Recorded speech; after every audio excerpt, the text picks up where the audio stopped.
hot mess for me was divided into many steps because at every stage of growth, it was a hot mess and it still is for me. Hey there, friend. You're listening to the Hot Mess Hotline, and this is Stefanie Kervins.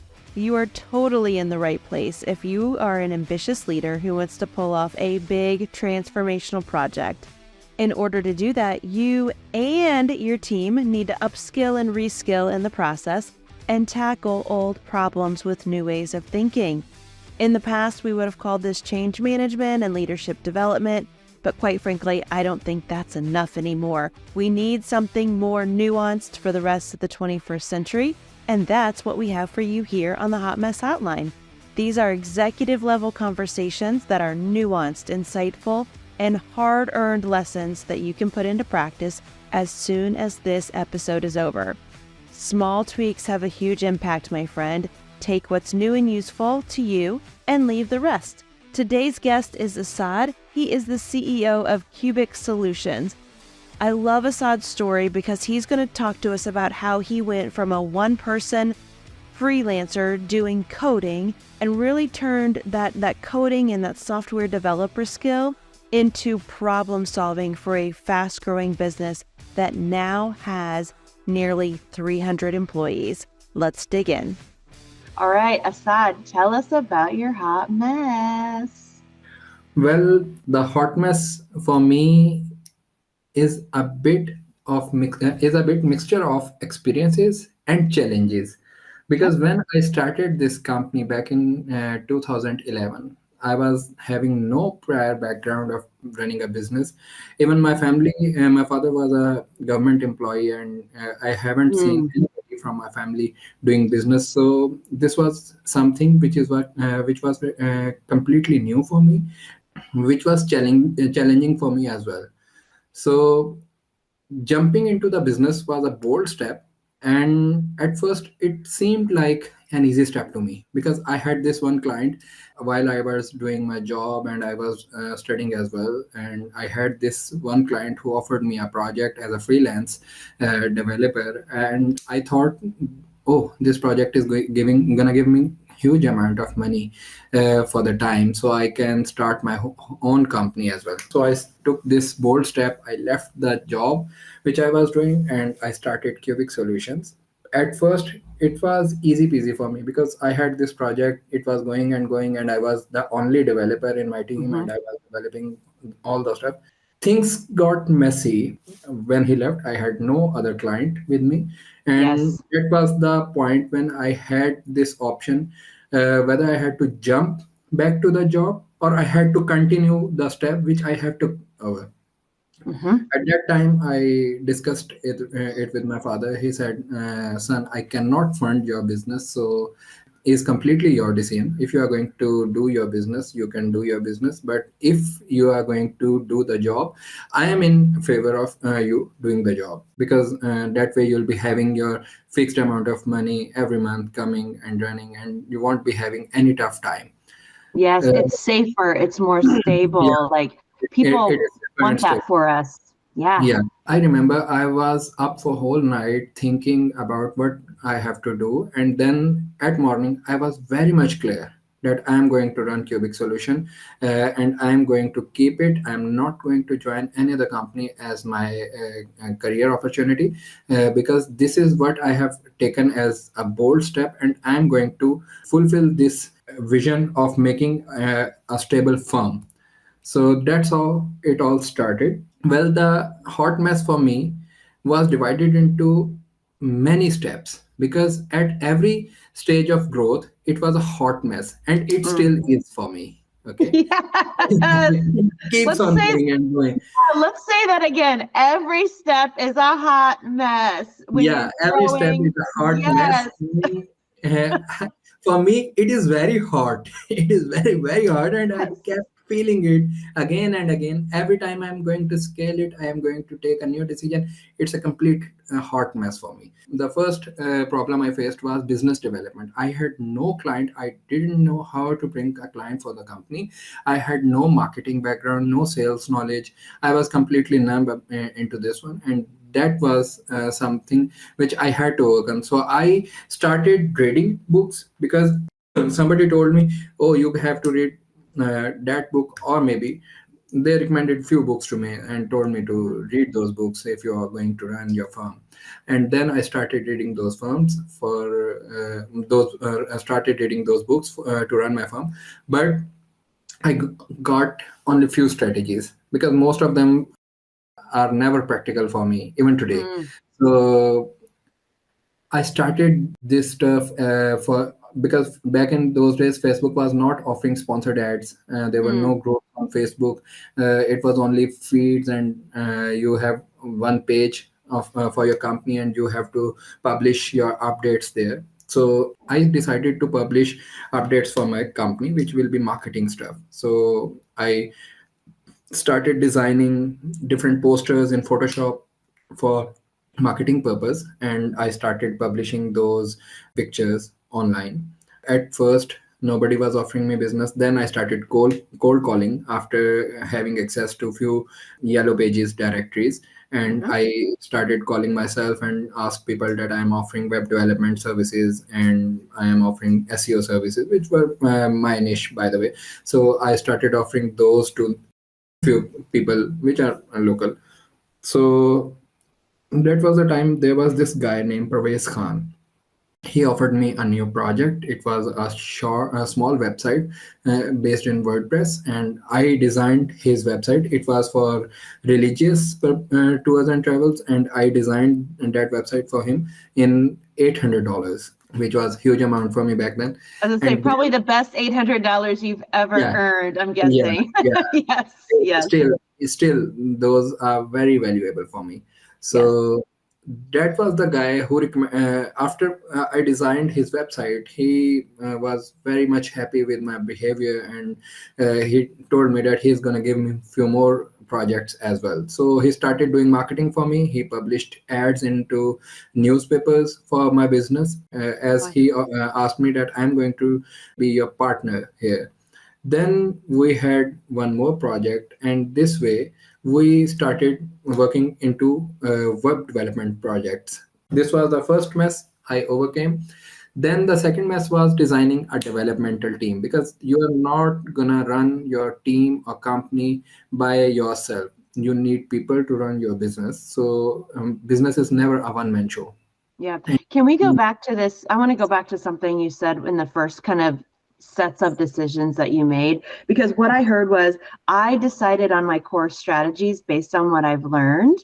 Yeah, And I just want to I want to call people's attention to that, because as an entrepreneur, and even if you're an intrapreneur, someone inside of a company trying to innovate and grow and start something new, you can learn and learn and learn from other people. But at some point, when you decide how you're going to move forward, so many things come into focus for you, for the company, that yeah, that limits the distractions and the noise, and yeah. allows folks like your friend to come in and be like, oh, I get it, and I want to contribute to it, and I need that, and I want to be a part of it.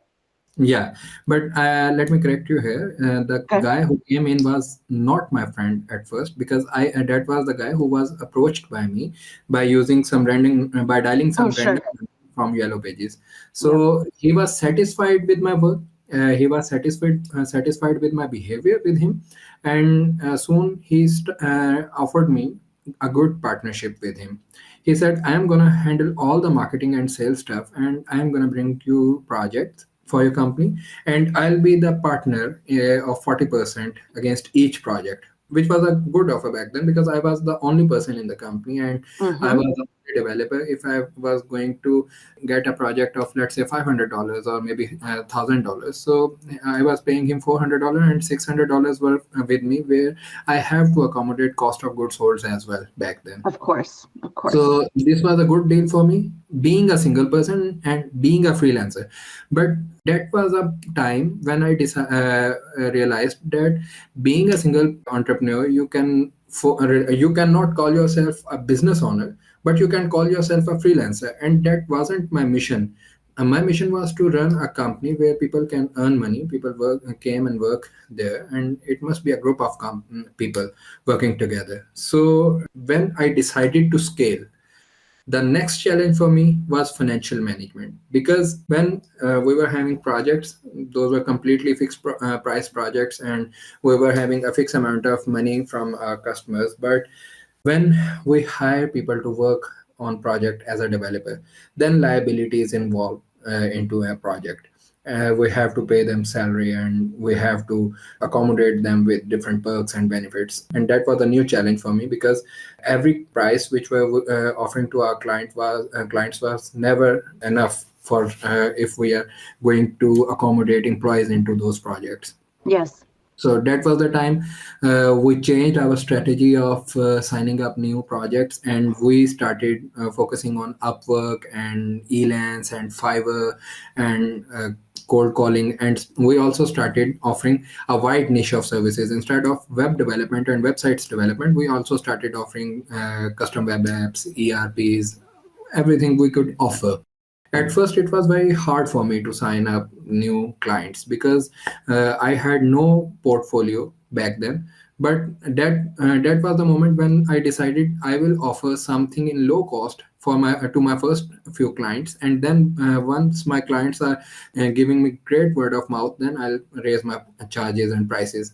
So Yes. Great way to build a portfolio and yeah. build a group of folks that know, like, and trust you Yeah, and can say, it is. yes, I deliver great work. It is the most common strategy everybody Yes, follows these days. Yeah, it is. it is the most Yes. common practice. So I started practicing this stuff till 2014. I remember it was very hard for me, even for survive. I had at many occasions, at many times, I had this thought of leaving this firm and doing job again. But I was completely in focus that I am going to overcome this one. Okay. Yes. So these were the challenges I faced over the time. The next hot mess which I faced, I completely remember, it was the financial strategy, because when team building, it is always easy for you to sign up many people if you have funds in your accounts. Okay. If you have Okay. no money, you cannot hire people to work for you. Yeah. Yes. It is never easy. After some time when I was working, I asked my employees to that I am going to right size all of you, because I am not able to pay you salaries, and I have no amount of money as savings. So I started signing up project, and I asked my employees to leave. I only asked one employee to work with me, and I trained him as a project manager and IT consultant. I trained him myself, and on the same time I was outsourcing all the stuff to Pakistan, India, Bangladesh, these countries where labor was cheap. Yeah. So question, how does it feel in the moment as a leader when you've grown the company, you've kind of stretched your finances too thin, and so you have to let folks go? What does that feel like as the leader in the moment? Being a leader, I never felt good when I asked my team to leave this company, No. because I believe everyone in this company, Cubic Solution, brings his salary with himself as his luck. So the company is based on the luck of many people, everyone who Yes. is working under the name. Yes. So it is very hard for me to ask my team to leave, but I believe at some times you have to take harsh decisions if you are going to survive. Yes. So that was the time when I asked my team to leave, and I only kept one employee from my team of six people, and I asked him that I am going to train you as IT consultant and senior project manager. So you are gonna handle all the project timelines, quality, and you are going to check all the stuff by yourself. So this was the time when I signed up many projects, and by handling my chunk in my hands, I outsourced them straight away, and this way I started gathering good amount of money. When the money was saving into my account, I was monitoring it, and I had this threshold. I had this focus that once I am going to hit this threshold, I am going to start working on my team building again. At that time, I'll be having some financial flexibilities in order Yes. to hire new people and in order to handle new people for my team.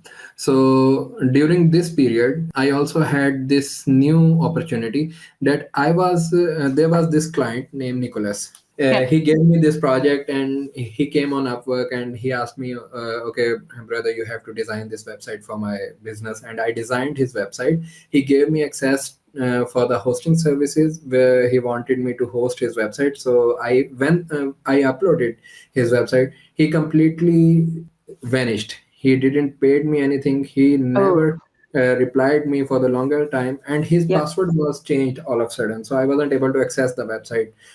So this was a learning for me as well. So I started my own hosting company. The amount I saved from different projects, I invested into servers. And once I invested it, I started this company named Cubic Hosting Services, which is also rebranded as a Phoenix these days. Okay. So I started offering cloud services to my clients as well, because this was something which was very necessary for every project. So this Mm-hmm. time every client was coming to me, and I was offering him this third party service as well, apart from developmental service. This way my company Cubic Hosting Service, or maybe a Phoenix, started growing, and now we are having good amount of savings from there as well. And Very good. same old employee is handling all the stuff for this company now. He is CEO of that firm. So this way, we were having financial benefits, and we were having good amount of money. We were having good savings. Then we decided to design our own team, and at that time we started hiring new managers and new people into our team. But I believe managers are always expensive, and if you are going to run your business, you have to cut the cost for the business. Yes. Even if you are growing and you have billions of dollar turnover of billions of dollars, you still have to cut the cost, running cost of the business. This is my belief in order to Mm. run. This is my learning over the years. So when I started hiring new managers, they were very costly for me, and I started losing my money again. Yep. Then I again decided to start this training session under the umbrella of Cubic Solution. We signed up many universities, and we asked them that we will be offering trainings to your final year students, and they can directly sign up with us. We will be monitoring all the products and MVPs they are going to design for the market, and we'll help them in raising the seed money as well. This way we'll be having a good partnership with them as well. We will mentor them, we will help them development in developing new products, and if they want to work with us, we can hire them as well. So Wow. this way we started developing our own team, and we designed this team in Pakistan. And yeah, this is at the moment we are 286 in Pakistan, 287 in Two, Pakistan now. So 287 people in Pakistan. yeah, 200, Amazing. which are Amazing. permanent employees now for the company. So over the years, these were the hot messes we faced. And I believe a few months back we thought of jumping into ServiceNow, because they are offering the clients are offering good amount of money in ServiceNow these days. So Okay. we decided to jump into ServiceNow, and it was a complete mess again, because we were having no prior experience of ServiceNow. So I believe we have designed our operations in past few years, and we are pretty much organized now. But every time we are working, we are completely handling those challenges with time. Yeah, Yes. I Okay. believe the story is interesting for you.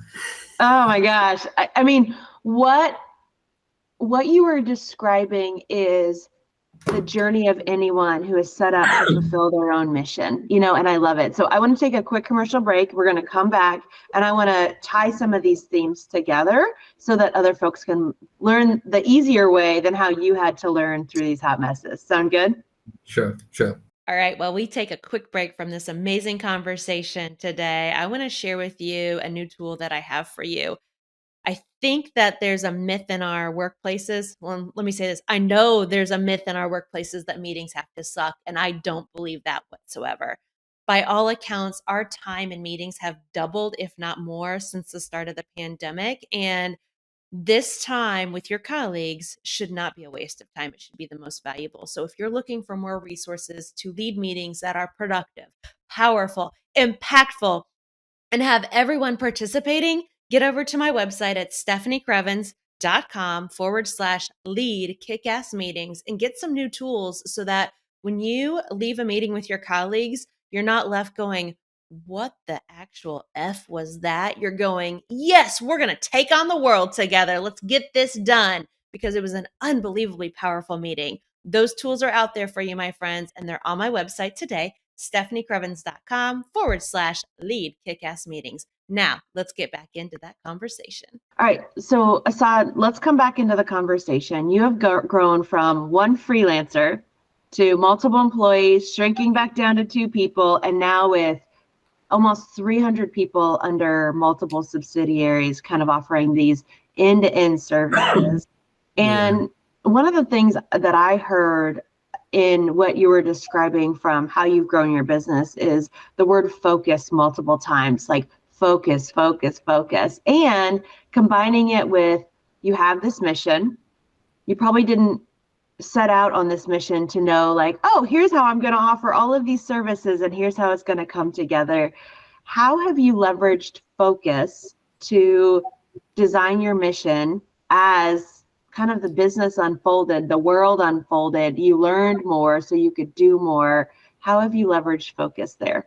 I believe first step is always difficult in order to do something new, in order to achieve something you have dreamed of. So my focus is always in strategies. I never focus on other stuff. I always focus on building smart strategies to design these new operations. Once my operations are designed, then I keep on scaling my stuff. Okay. So my focus is always on strategies. I do enhance the productivity of these strategies by measuring performance of every step, because I'm more people never measure their performance. They never use these KPIs indicators, and they never use these different indicators to measure their performance for their businesses. But I'm more focused into individual performance monitoring and on my business financial performance as well. So that's why I am always working on strategies in order to enhance my productivity and strategy. I'll give you an example here. For example, when I started giving web developmental services, I designed a strategy. Okay, we are going to generate lead. One team is going to generate a lead, which is from pre-sales department, and then once the sale lead is generated, lead is qualified and validated, then it is going to transfer to sales department. And once the sales department is going to validate this lead, then it is they are going to engage this meeting. If it is from category 1, which means larger scale companies, then I'm going to involve into meetings. If they are into B category, then also I am my CMO, or maybe I am there for the meeting. But if it is from C or D class category, then my sales team can handle those stuff. So these are the strategies we designed over the years. Once these operations are designed, we kept on focusing on developing new softwares for our internal use. Okay. This way we improved our productivity. These days we are even monitoring how our employees are learning, and if they are learning new stuff, if they are performing well by having different indicators. Even we focus on their communication, we focus on their dependability, we focus on their trainings, we focus on everything. So under our in Cubic solution, we are going to notice every step of our employees. We're going to study every step of our employees, and this is our research, which helps us gathering data for our people. And this way we design different strategies, and those strategies are always focused on productivity. I love that design. I love that intentionality. And a lot of folks kind of just take process, design it, and let it unroll. And they're like, bottom line for a leader sometimes, is it working, yes or no, versus a more diagnostic approach, which I think you've pointed to, where it's let's break down the process. Let's look at every single step to see, is it contributing to our KPI? Is it contributing to the result that we want, yes or no? And if yes, let's amplify it. If no, let's fix it. Yeah. Very cool. Last question, I'll let you get back to changing your part of the world there and growing Cubic Solutions. What do you want employees, freelancers, maybe other potential future CEOs to know about what does it take to continuously step into the hard decisions and take the hard steps? Consistency and focus. Yeah, if you have taken your decision, you have to be consistent while working on making it right, and you have to be focused on achieving your goal. And there might be many distractions while you are working harder and harder. There will be many times when you will feel like you are not going to achieve your aim and goal. But I believe with greater hard work, with great consistency, and with great focus, you can achieve everything you want to achieve in this world. No, I can't disagree with that. It's the only thing that changes the world, I think. Yeah, yeah. Consistency and focus. I love it. And patience is the key when you are going to Uh, overcome the hot messes and challenges, because yes, there will be many things, and I believe every problem have its solution. Every problem comes with with its own solution. We just have to change our perception of looking on into it. Okay. yes. Agreed. Agreed. I have those exact words on my website, Asad. Like, yes, every problem has a solution. Yeah, You just have to we rethink just the approach. we just have to focus on that problem. Yes, Solution pops up automatically. yes. Agreed. Oh my gosh. Well, thank you for sharing your many hot messes, not just one, which is the truth and the tale of all successful leaders is there's not just one hot mess to share. They usually get layered together. Yeah. But thank you for your time and your conversation and the opportunity to get to know you too. You are very welcome. You are very Thank you, welcome. Asad. Hope you enjoyed it. Yes. All right, my friend. I love listening to Asad's journey and story of how he realized all the things that he had to learn along the way, from being just a freelancer to being the CEO of a 300-person company. And maybe you're not a CEO of a 300-person company. You haven't grown it from one to that many people. But here's what I hope that you will take away from Asad's journey. And here's what I've learned. Remember I said at the beginning, small tweaks have huge impact. So just taking the most relevant nuggets for you can make a world of difference in your week ahead and the work ahead. Asad shared with us, the first step is always difficult. I couldn't agree more. There's something about that first step in change that feels especially scary, but as soon as you take it, you realize how unafraid you can be. And so then you want to just keep going and going and going and build that momentum. Asad also said, focus on strategies first and then scale. And I love that, right? Create some broad strokes of here's how we're going to do it. Here's why we're going to do it, but be open to the possibility that the process will change, but stay anchored in that strategy. And then finally, one of his statements that I'm going to take with me is that you need to notice every step of the process that adds up to the strategy, right? Stay focused, stay consistent. I couldn't agree more. I've been digging a lot into Stoicism lately, and one of the tenets of Stoicism is really about how consistent action and focused action creates the results that we want, but we have to have the patience in order to get there, and I certainly heard that in Asad's story. All right, my friend, if you got value from this episode, would you share it with someone else, another leader, another change maker in your network that you think would get value too? Because if you did, chances are high that they will. And any share that you do really helps us spread this message of how to bring change architecture, pro troublemaking, a good kind of change making to our organizations for the rest of the 21st century. And I'll see you soon, my friend.